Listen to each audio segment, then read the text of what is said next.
اللهم صل على سيدنا محمد النبي الأمي الهاشمي وعلى آله وأصحابه نجوم الهدى. أما بعد فقد قال الله تبارك وتعالى في القرآن المجيد والفرقان الحميد: أعوذ بالله من الشيطان الرجيم. بسم الله الرحمن الرحيم. لا جناح عليكم أن تبتغوا فضلا من ربكم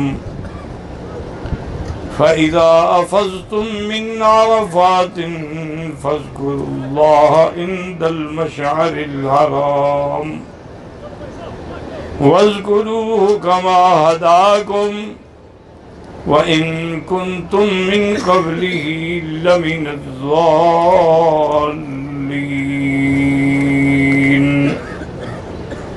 قال النبي صلى الله عليه وسلم: بني الإسلام على 5: شهادة أن لا إله إلا الله وأن محمد رسول الله وإقام الصلاة وإيتاء الزكاة وصوم رمضان وحج البيت لمن استطاع إليه سبيلا، أو كما قال النبي صلى الله عليه وسلم: صدق الله العلي العظيم وصدق رسوله النبي الكريم، ونحن على ذلك لمن الشاهدين ومن الشاكرين، والحمد لله رب العالمين. رب اشرح لي صدري ويسر لي أمري واحلل عقدة من لساني يفقهوا قولي. رب زدني علما. سبحانك لا علم لنا إلا ما علمتنا إنك أنت العليم الحكيم.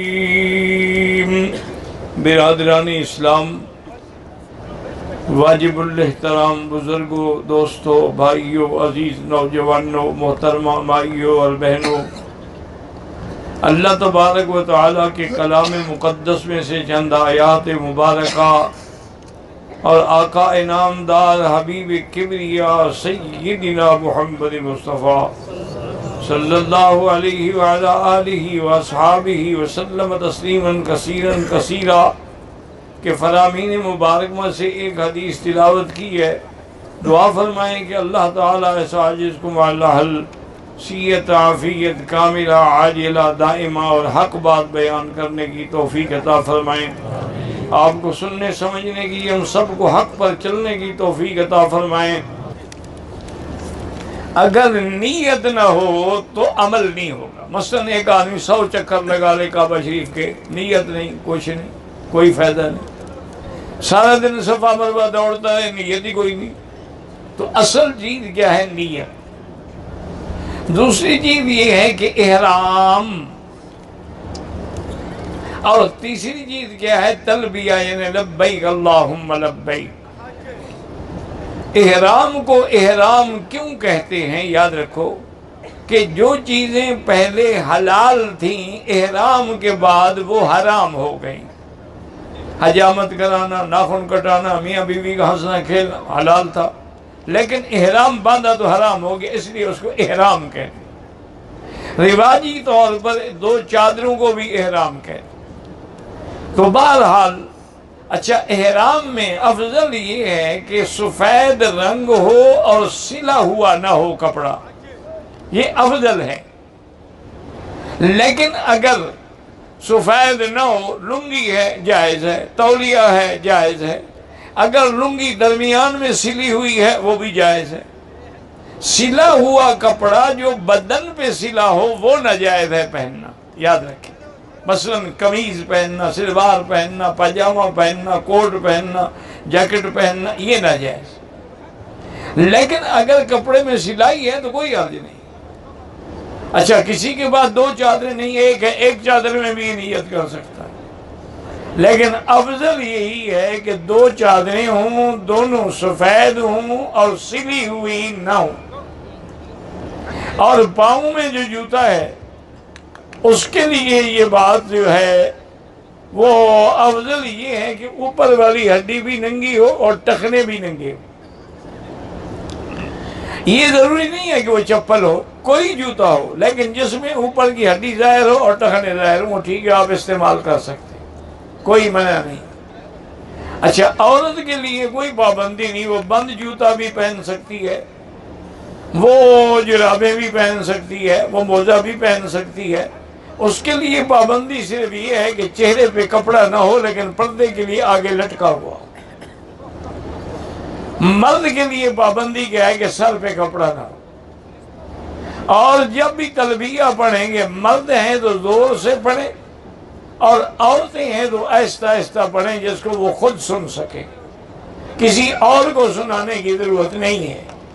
مرد البتہ زور سے پڑھیں اور کم از کم 3 دفعہ پڑھیں، لبیک اللہم لبیک لبیک لا شریک لک لبیک ان الحمد والنعمت لک والملک لا شریک لک۔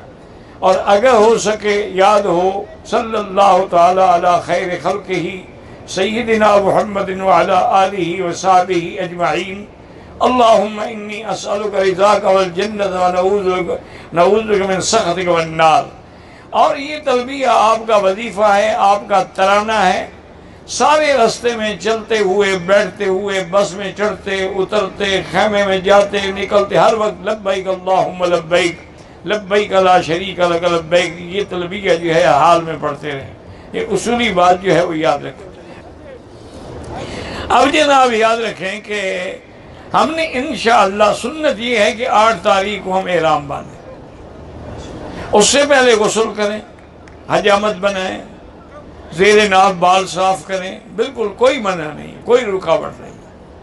عورتیں بھی غسل کریں، اگر عورت حیض میں ہے پھر بھی وہ غسل کرے گی، لیکن وہ پاکی کا نہیں ہوگا، صفائی کے لیے ہوگا، نظافت کے لیے ہوگا۔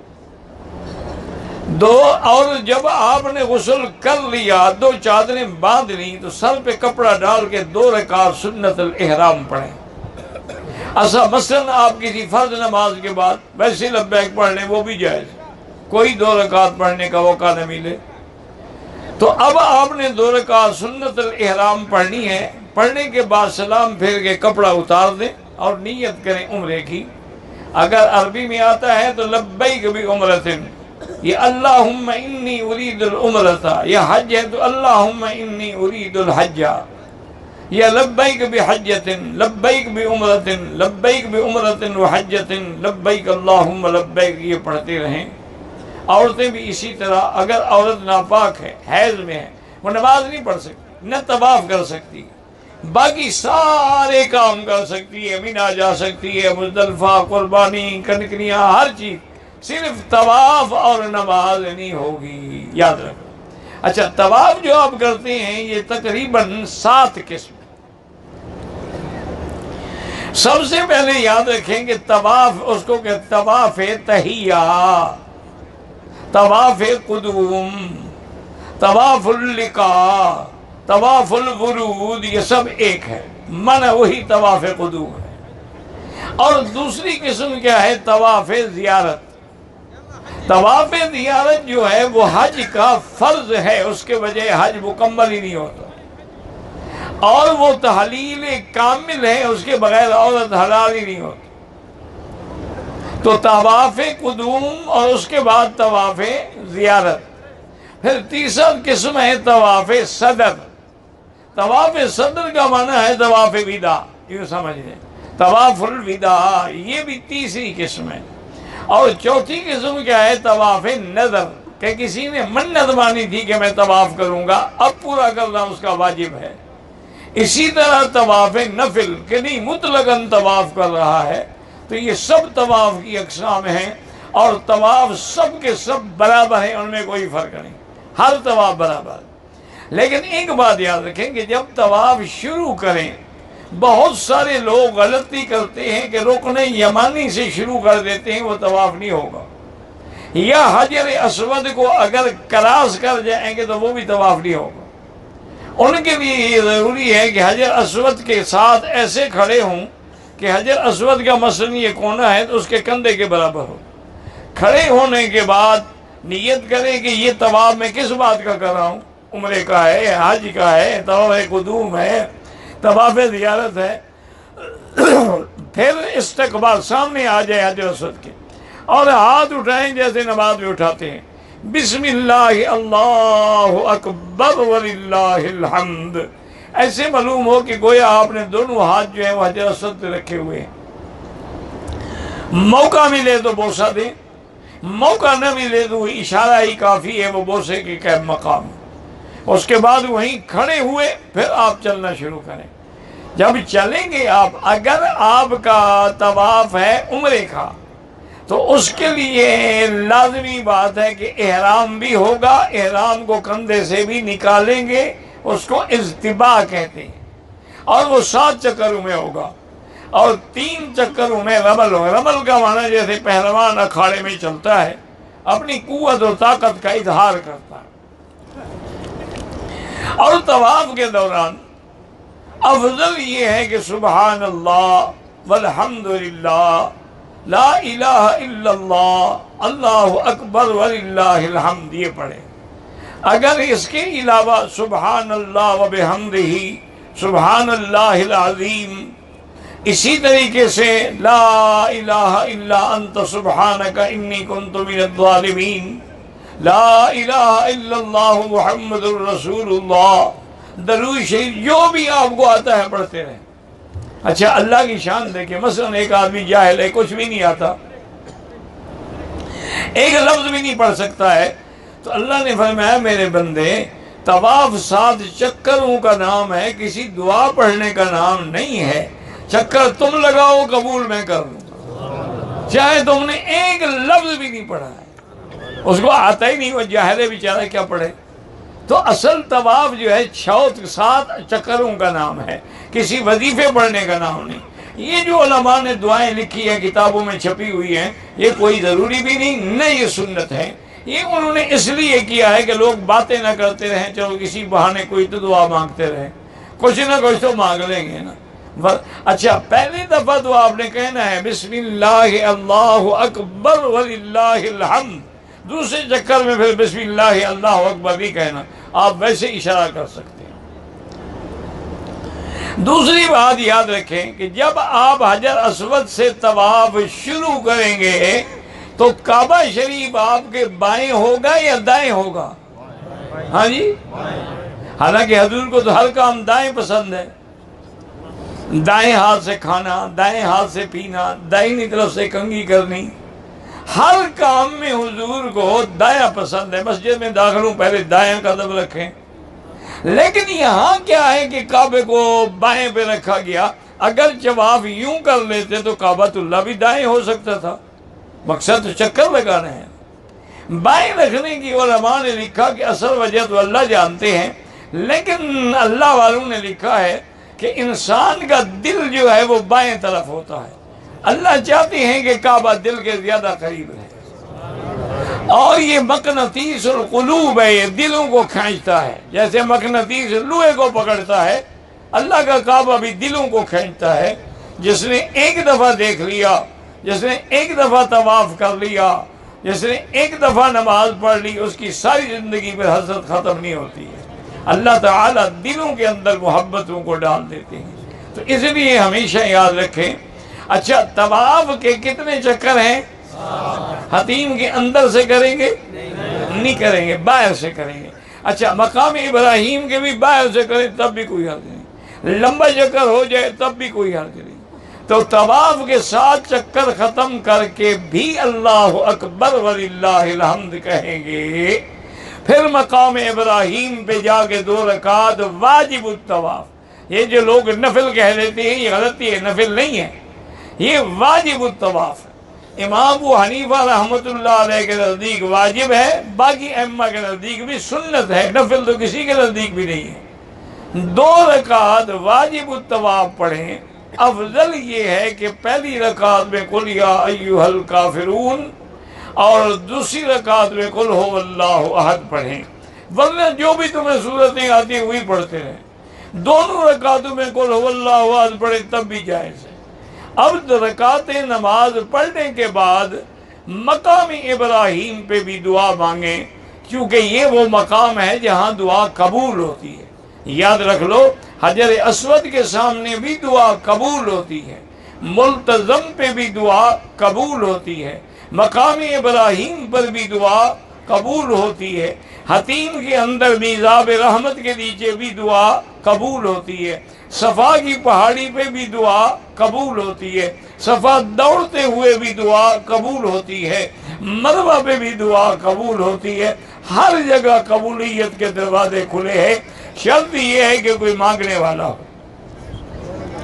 اب اگر موقع ہے تو ملتزم پہ آ جائیں، ملتزم پہ سینہ لگا کے دعا مانگنا جو ہے یہ بھی سنت ہے۔ اور دوسری بات یہ ہے کہ جتنی علماء نے کتابیں لکھی ہیں سب نے یہی لکھا ہے کہ میرا تجربہ ہے کہ میں نے جب بھی ملتزم پہ دعا کی اللہ نے قبول فرمائی، وہ دعا کبھی رد نہیں ہوتی، ضرور قبول ہوگی انشاءاللہ۔ شرط یہ ہے کہ یقین کامل ہو۔ اچھا، اگر ہم ملتزم پہ سینہ نہیں رہا تو سامنے کھڑے ہو جائیں اور دعا کر لیں کہ یا اللہ آگے لوگوں کو تکلیف ہوگی، میں ملتزم کے سامنے کھڑے ہو کے دعا کر رہا، اس میں بھی انشاءاللہ وہی برکت ہوگی۔ تو آپ نے 7 چکر کر کے 2 رکعتیں پڑھ کے اب آپ کا طواف مکمل ہو گیا۔ اب اگر آپ نے صفا مروہ دوڑنی ہے تو پھر آپ ایک دفعہ حجر اسود کو اشارہ کریں گے اور پھر صفا کی طرف جائیں گے، اور یہ آیت پڑھ سکے تو یاد رکھ کے پڑھتے رہیں، ابدأ کما بدأ بہ اللہ ان الصفا والمروۃ من شعائر اللہ۔ اور صفا پہ کھڑے ہو کر جیسے دعا کے لیے ہاتھ اٹھاتے ہیں، یہ جو تکبیرات کہتے ہیں یہ غلط ہے، جیسے دعا کے لیے ہاتھ اٹھاتے ہیں علماء نے لکھا ہے کہ لمبی دعا کر، کیونکہ یہاں دعا قبول ہوتی ہے۔ انہوں نے کہا کم از کم اتنی دعا تو ہو جتنی دیر میں 25 قرآن کی آیات پڑھی جاتی ہیں۔ لیکن آج کل تو رش ہے، کھڑا کون ہونے دے گا، یہ دعا کون مانگنے دے، بس آپ چلیں اللہ اکبر اور چل پڑیں۔ اب ورنہ دعا میں انشاءاللہ آپ کو دھکے اتنے لگیں گے دعا بھی بھول جائے گی۔ اس لیے اب حالات کا تقاضا یہی ہے کہ زیادہ پہاڑی پہ نہ چڑھیں، جہاں تک جا سکتے ہیں جائیں، اور اس کے بعد مروہ کی طرف چل پڑیں۔ اور مروہ کی طرف جاتے ہوئے 2 سبز لائٹوں کے درمیان میں دوڑنا منع ہے، تیز تیز چلیں۔ اور میری بہنیں بیٹیاں تو جیسے چلتی ہیں ویسے چلیں، ان کے لیے تو تیز چلنا بھی ضروری نہیں ہے۔ اگر کوئی معذور ہے ویل چیئر پہ بھی صفا مروہ کر سکتا ہے، کوئی اس کو کندھے پر اٹھا کر بھی صفا مروہ کرا سکتا ہے۔ ایک دفعہ کتابوں میں آتا ہے کہ ایک آدمی نے اپنی والدہ کو مکے سے لے کر منی، عرفات، مزدلفہ، جمرات، کنکریاں، مکہ، طواف دیا سب کندھے پہ اٹھا کے کیا۔ جب طواف زیارت کر لیا تو بڑا خوش تھا کہ میں نے الحمدللہ اپنی والدہ کا حق ادا کر دیا ہے۔ تو ایک بزرگ بیٹھے تھے، ان کی خدمت میں آیا، ان کو بتایا حضرت اللہ نے مجھے توفیق دی، میں نے سارا حج اپنی والدہ کو کندھے پہ کرایا ہے، تو میرے حقوق ادا ہو گئے۔ انہوں نے فرمایا اللہ کے بندے، جتنی دیر ولادت میں گزری ہے نا، تم تو اس آدھے گھنٹے کا حق بھی ادا نہیں کر سکتے۔ اس نے جو موت کا منہ دیکھا ہے اور تمہیں جینا ہے، تم اس کے حق ادا کر سکتے ہو؟ تم تو ساری زندگی اس کو کندھے پہ اٹھا کے رکھو تب بھی والدہ کے حق ادا نہیں ہو سکتے۔ اچھا جی، بہرحال اب آپ نے انشاءاللہ 8 تاریخ کو سیدھا کہاں جانا ہے؟ احرام حرم میں باندھیں یا اپنے ہوٹل سے باندھیں، سب برابر ہے۔ طواف کریں یا نہ کریں کوئی بات نہیں، وہیں سے احرام باندھیں اور لبیک پڑھتے ہوئے چل جائیں۔ سنت یہ ہے کہ 8 کو جائیں، لیکن اگر 7 کو بھی جائیں تو جائز ہے، 6 کو بھی جائیں تو جائز ہے۔ سنت یہی ہے کہ 8 تاریخ کو ظہر کی نماز سے پہلے آپ مینا پہنچیں اور 5 نمازیں مینا میں پڑھیں، ظہر، عصر، مغرب، عشاء، اور 9 تاریخ کی صبح۔ باقی جھگڑوں میں نہ پڑھیں، مسافر جو ہیں وہ قصر پڑھیں گے، مقیم جو مکے میں مستقل رہنے والے ہیں اور وہ بھی اگر صرف حنفی ہیں تو وہ اپنے اپنے خیموں میں اپنے اپنے وقت میں پوری نماز پڑھیں گے۔ اور اگر اللہ موقع دے دے امام کے پیچھے پہنچ جائیں، کوشش نہ کریں، کیونکہ بعض اوقات مسجد جا کے واپسی پہ آپ کو خیمہ بھی نہیں ملے گا، تو اس لیے ضروری نہیں ہے کہ وہاں جائیں۔ کوشش، اگر آپ کو شارع روڈ نمبر یاد ہے، مکتب نمبر یاد ہے، خیمہ نمبر یاد ہے، اور آپ سمجھتے ہیں کہ میں جا کے آ جاؤں گا واپس، پھر تو آپ جائیں، ورنہ کوشش نہ کریں۔ ایسا نہ ہو کہ سارا دن آپ کو ڈھونڈتے ڈھونڈتے گزر جائے عرفات میں، اور دعائیں بھی ختم اور ہر چیز ختم۔ اپنے اپنے خیموں میں رہیں، اور کھڑے ہو کر جتنی دیر کم از کم عصر سے لے کر مغرب تک تو ہر آدمی کھڑا رہے، اور وقوف میں کھڑے ہو کر دعائیں، چونکہ ظہر کو گرمی ہوتی ہے، خیمے کے باہر کھڑا ہونا مشکل ہو جائے گا، لیکن عصر کے بعد تو کھڑا ہو سکتا ہے۔ وہ کھڑے رہیں، بسوں میں جلدی نہ کریں کہ بسیں چلی جائیں، کہاں چلی جائیں گی؟ جب تک حکومت اجازت نہ دے بس ہل ہی نہیں سکتی۔ بسیں تو وہاں سے رات کو اگر 7:30 8 بجے بھی چل پڑیں تو شکر کریں، ورنہ اس سے پہلے تو بسیں چلیں گی ہی نہیں کسی بھی شکل میں، چونکہ آگے بسیں تقریر ہوتی ہیں اور راستہ بند ہوتا ہے، عرفات سے ان کو گزرنے نہیں دیتے سورج کے ڈوبنے سے پہلے، اور سورج کے ڈوبنے کے بعد جب اجازت دیں گے تو آتے آتے بھی 1.5 گھنٹہ لگ جائے گا۔ اس لیے جلدی کی کوئی ضرورت نہیں ہے، آپ دعائیں مانگیں سکون کے ساتھ، اطمینان کے ساتھ، اور تمام عالم اسلام کے لیے، فلسطین کے لیے، کشمیر کے لیے، مسلمانوں کے مساجد و مدارس کے لیے، بلد الامین اور حرمین الشریفین کی حفاظت کے لیے، پاکستان کی سلامتی کے لیے ہر جگہ دعائیں کریں تاکہ اللہ تعالی مسلمانوں پر اپنا فیض نازل فرمائیں۔ اب 9 کا دن ہم کہاں گزاریں گے؟ اب جو ہے آپ یاد رکھیں کہ زوال سے لے کر سارا دن ساری رات عرفات کا وقت ہے، لیکن جو لوگ عرفات میں ہیں وہ سورج ڈوبنے سے پہلے عرفات سے نہ نکلیں، سورج ڈوبنے کے بعد وہ نکل سکتے ہیں، پیدل والے بسوں والے جیسے چاہے نکل سکتے ہیں۔ اب ہم نے مزدلفہ میں آنا ہے اور دونوں رکعت نمازیں مغرب اور عشاء کی کہاں پڑھنی ہے؟ یاد رہے گا، اذان بھی کہیں گے، تکبیر بھی کہیں گے، اور پہلے مغرب پڑھیں گے، پھر سنت نہیں پڑھیں گے، پھر عشاء پڑھیں گے۔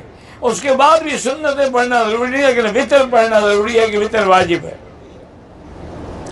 اب ہم نے رات مزدلفہ میں گزارنی ہے، البتہ جو بوڑھی عورتیں ہیں، بیمار ہیں، کمزور ہیں، ملازم ہیں، حرم کے ملازم ہیں، زمزم پلانے والے ہیں، صفائی والے ہیں، وہ اگر رات کو 12 بجے کے بعد دونوں نمازیں پڑھ کے چل پڑیں اور مینا آ جائیں، اور صبح صادق کے بعد مینا میں آ کے جمرۃ العقبہ پہ کنکریاں ماریں، سر مڈائیں، احرام کھولیں، آگے ڈیوٹی کریں، بعد میں جائیں گے اور کنکریاں مار کے آ جائیں گے۔ ان کے بھی اللہ نے آسانی کی ہے، کوئی ضرورت نہیں ہے کہ وہ رات کو وہاں رہیں، لیکن یہ ہمت تب ہوگی جب آپ پیدل چلیں، اس لیے کہ آپ پیدل 1 گھنٹے میں انشاءاللہ جمرات میں پہنچ جائیں گے۔ جمرات کو مارنے کے بعد گھنٹے 1.5 گھنٹے میں آپ انشاءاللہ عزیزی آ جائیں گے، گاڑی پکڑے حرم آ جائیں، بڑے آرام سے آپ چل سکتے ہیں انشاءاللہ۔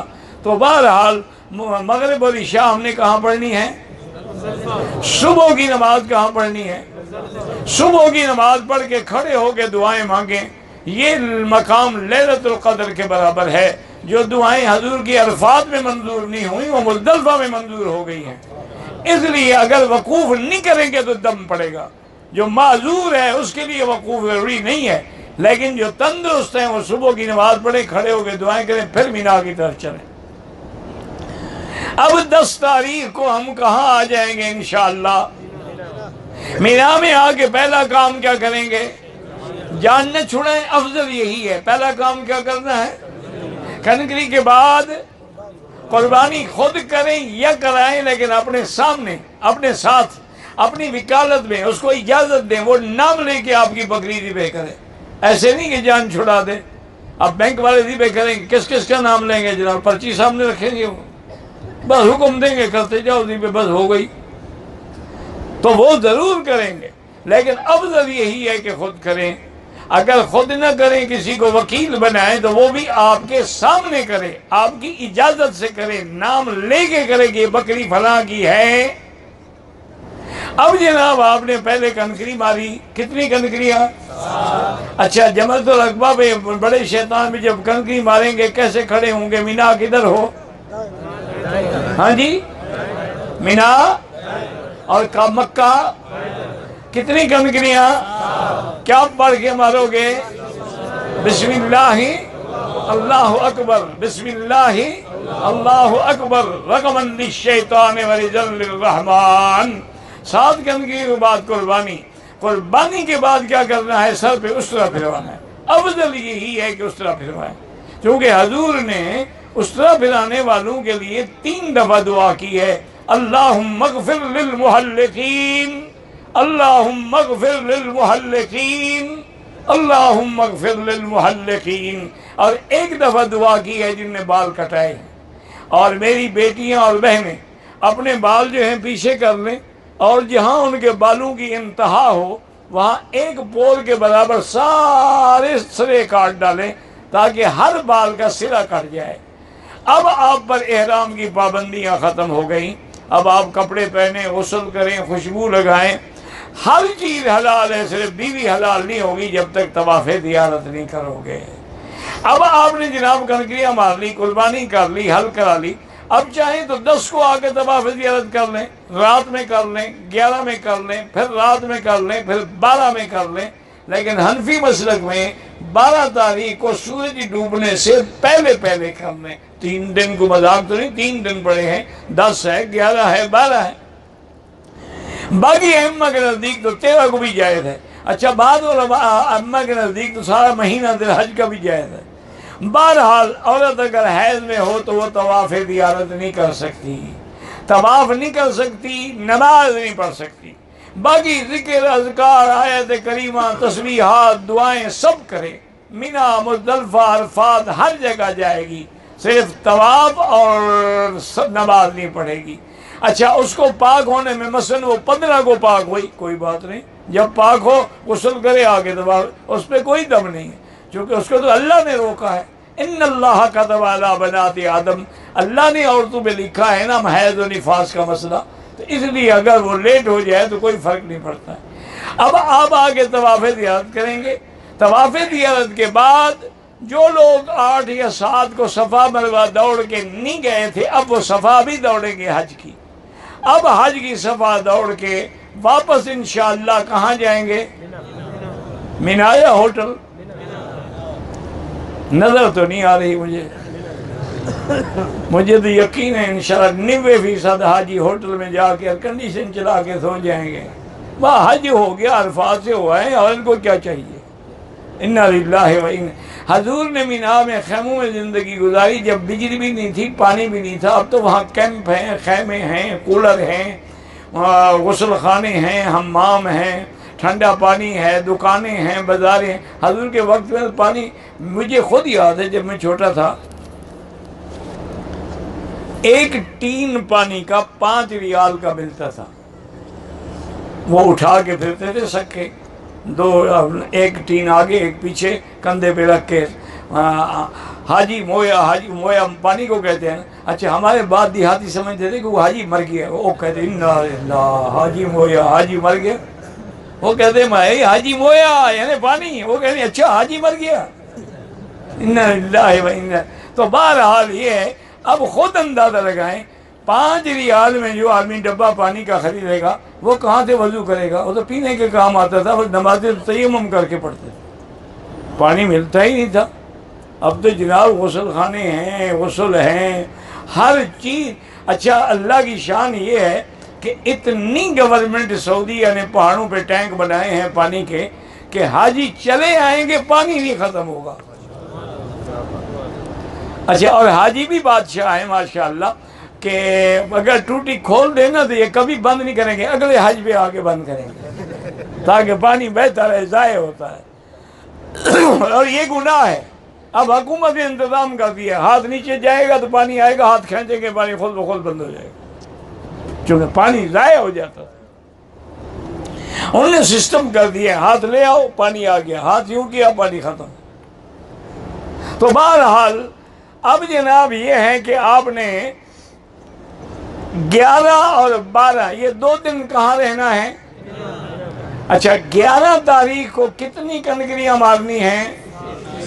کہاں سے شروع کریں گے؟ پہلے چھوٹا، پھر درمیانہ، پھر بڑا، سمجھ آ گئی؟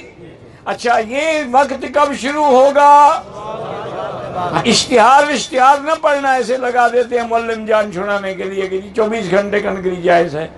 ہر چیز کا وقت ہے، یہ تھوڑا ہے کہ ظہر کے وقت میں آپ عصر پڑھ لیں، عصر کے وقت میں مغرب پڑھ لیں، ہر چیز کا وقت ہے۔ زوال کے بعد شروع ہوگا، سارا دن ساری رات جائز ہے۔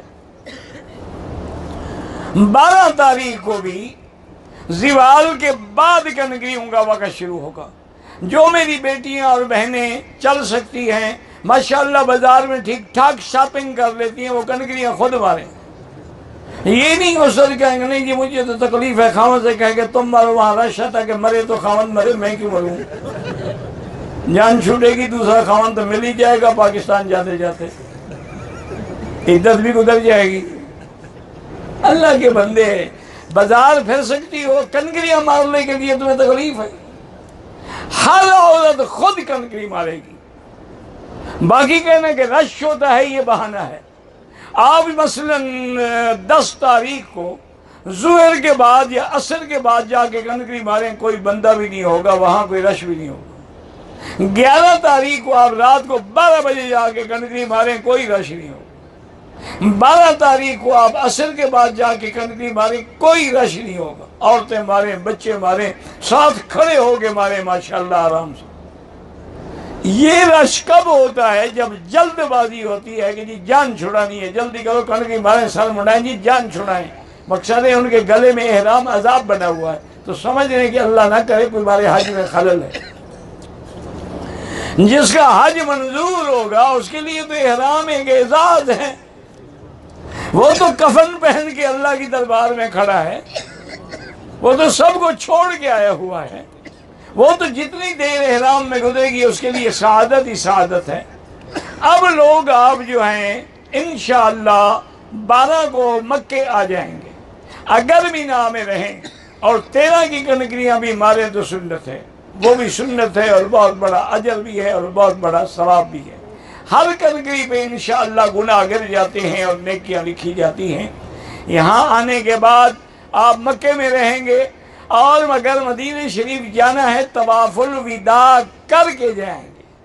اگر میری بیٹی طواف زیارت کر چکی ہے، طواف الوداع سے پہلے حیض آ گیا تو طواف الوداع معاف ہے، طواف الوداع نہ کرے اور وہ چلی جائے۔ لیکن کوئی آدمی بغیر طواف الوداع کے پاکستان یا مینا نہیں جائے گا۔